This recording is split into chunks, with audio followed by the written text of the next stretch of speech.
Students, whatever homework is given to you, you have to submit it on the very next day between 8 am to 1 pm to the given WhatsApp number, and it is compulsory to submit your homework as your attendance will be marked on the basis of your submission.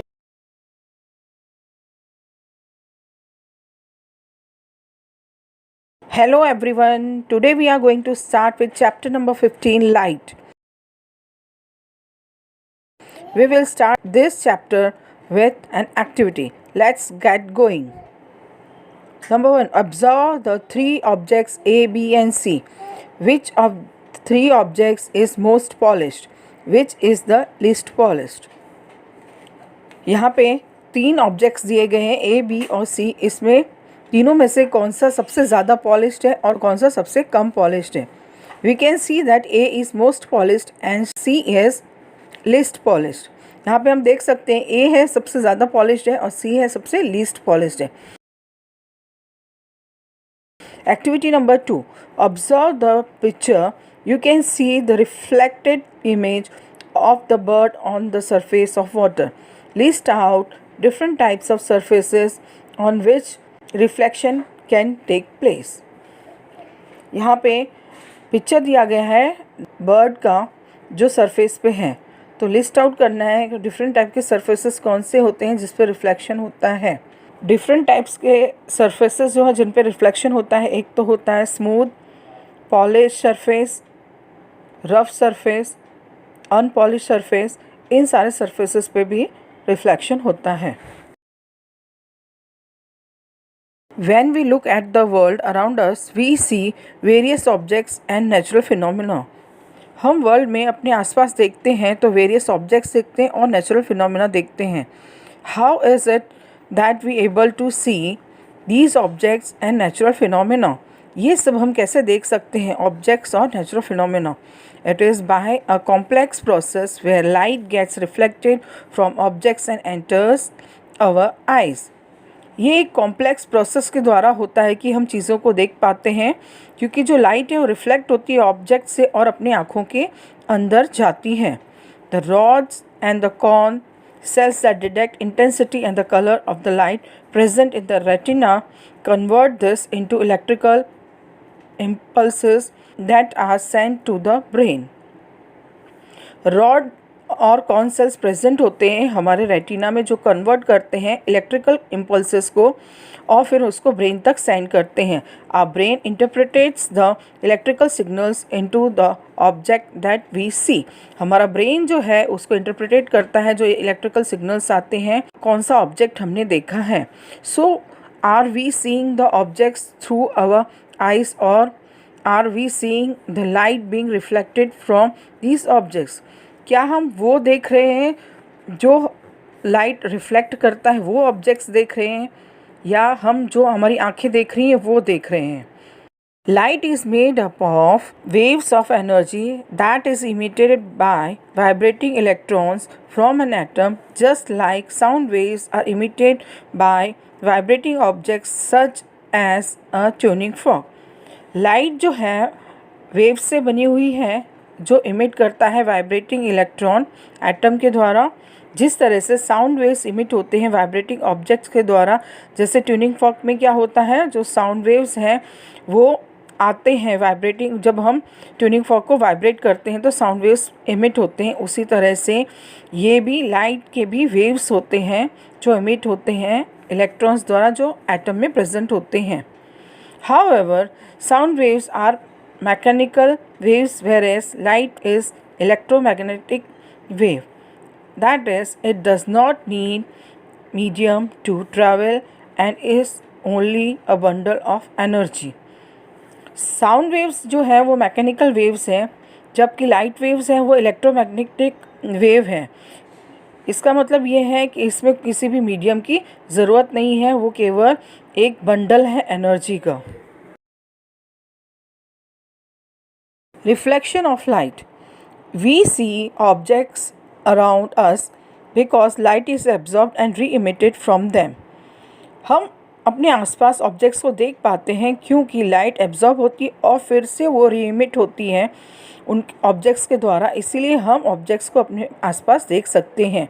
In some objects such as surfaces of metal almost all the light is re-emitted, therefore they appear shiny and our reflection can be seen on them। कुछ objects में surfaces जो metal के होते हैं वो सारी light रीइमिट कर देता है, इसकी वजह से वो शाइनी अपीयर होते हैं, चमकते हैं और रिफ्लेक्शन हम देख सकते हैं, उसके ऊपर अपना रिफ्लेक्शन देख सकते हैं। Mirror reemits maximum light falling on it, so we see ourselves very clearly in the mirror. Mirror पूरी जो लाइट है रीइमिट कर देता है, मैक्सिमम लाइट उसके ऊपर जो भी गिरती है उसको इमिट कर देता है, इसीलिए हम अपने आप को क्लियरली मिरर में देख सकते हैं। When light falls on any opaque surface the light is observed and partially reemitted back to the same medium. जब लाइट ओपेक सरफेस पे गिरती है तो वहाँ पे पार्शियली ऑब्जर्व होती है और पार्शियली इमिट होती है, वापस उसी मीडियम में आ जाती है। Since only a part of light is re-emitted we do not see our reflection on opaque dull surfaces. क्योंकि पार्टली लाइट री इमिट होती है, पार्शियली इमिट होती है, इसलिए हम अपना रिफ्लेक्शन ओपेक सब्सटेंस या डल सरफेसेस पे नहीं देख सकते। The bouncing back of light from opaque object is known as reflection of light. ये जो बाउंसिंग बैक या लाइट की है, लाइट का वापस आना ओपेक ऑब्जेक्ट्स के थ्रू, उसको हम बोलते हैं reflection of light. Loss of reflection. When a ray of light falls on the mirror, the light ray gets reflected. Figure 15.1. The incident light on the mirror is called the incident ray and the reflected light is called the reflected ray. The line drawn perpendicular to the plane mirror at the point of incidence is called normal. जब light की रे mirror पर गिरती है तो वह reflect होती है, जैसे हम फिगर 15.1 में देख सकते हैं। और इंसिडेंट लाइट जो मिरर पर गिरती है उसको हम इंसिडेंट रे कहते हैं और रिफ्लेक्टेड लाइट जो मिरर पर गिरती है उसको हम रिफ्लेक्टेड रे कहते हैं। जो लाइन परपेंडिकुलर है पॉइंट ऑफ इंसिडेंस से उसको हम नॉर्मल कहते हैं। The angle measure between the incident ray and the normal ray is called the angle of incidence, and the angle measured between the reflected ray and the normal is called the angle of reflection. जो angle incident ray और normal रे के बीच में बनता है उसे angle of incidence कहते हैं, और जो एंगल रिफ्लेक्टेड रे और नॉर्मल के बीच में बनता है उसे एंगल ऑफ रिफ्लेक्शन कहते हैं। First law of reflection. The incident ray, the reflected ray and the normal all lie in the same plane. First law reflection का ये है कि इंसिडेंट रे, रिफ्लेक्टेड रे और नॉर्मल तीनों एक ही प्लेन पे होते हैं। Second law of reflection. The angle of incidence is equal to the angle of reflection. Second law ये कहता है कि जो एंगल ऑफ इंसिडेंस होता है उसके बराबर ही एंगल ऑफ रिफ्लेक्शन होता है। Regular and diffuse reflections.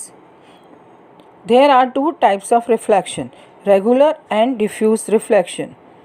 दो टाइप के रिफ्लेक्शंस होते हैं, एक रेगुलर और दूसरा diffuse reflection. When a parallel beam of light falls on a smooth shiny surface, the light gets reflected in the same medium. The reflected rays after reflection are all parallel to each other. This type of reflection is called regular और clear reflection. Figure 15.2a। जब parallel beam light की smooth shiny surface पे गिरती है और वो reflect होकर same medium में जाती है तो इस तरह से जो रिफ्लेक्टेड रेज हैं वो सारे पैरेलल होते हैं एक दूसरे से, तो इस टाइप का रिफ्लेक्शन को हम रेगुलर रिफ्लेक्शन भी कहते हैं और क्लियर रिफ्लेक्शन भी कहते हैं। जैसे कि आप फिगर 15.2a में देख सकते हो कि सारी जो रेज हैं रिफ्लेक्टेड वो पैरेलल हैं एक दूसरे से, क्योंकि ये स्मूथ सरफेस और शाइनी सरफेस पे रिफ्लेक्ट हुई हैं और वो सेम मीडियम में आई हैं। Now when parallel beam of light falls on a rough surface, the light gets reflected in the same medium. The reflected rays after reflection scatter in different directions. This type of reflection is called diffuse reflection, figure 15.2b. जब parallel beam light की rough surface पे गिरती है और reflect होती है उसी medium में, तब ये रिफ्लेक्टेड रेज जो है स्कैटर हो जाती हैं डिफरेंट डायरेक्शन में, और इस तरह का जो रिफ्लेक्शन होता है उसे डिफ्यूज रिफ्लेक्शन कहते हैं, जैसे हम फिगर 15.2b में देख सकते हैं। यहाँ पे जो रिफ्लेक्टेड रेज हैं वो स्कैटर हो गई हैं, वो पैरेलल नहीं है एक दूसरे से। It is important to note that in both clear and diffuse reflection, the laws of reflection hold true. यानी एक इम्पॉर्टेंट बात है नोट करने वाली कि क्लियर और डिफ्यूज रिफ्लेक्शन दोनों में लॉज ऑफ रिफ्लेक्शन को सही साबित करते हैं। Reflection on a plane mirror. अब हम देखेंगे कि रिफ्लेक्शन प्लेन मिरर पे कैसे होता है। Suppose we place a small object in front of a plane mirror as shown in figure 15.3। हम सपोज करते हैं एक छोटा सा ऑब्जेक्ट मिरर के फ्रंट में रखते हैं, जैसे हम फिगर 15.3 में देख सकते हैं। Rays of light falling on the object is reflected in different direction. जो लाइट रेज गिर रही हैं ऑब्जेक्ट के ऊपर वो रिफ्लेक्ट हो रही हैं डिफरेंट डायरेक्शंस में।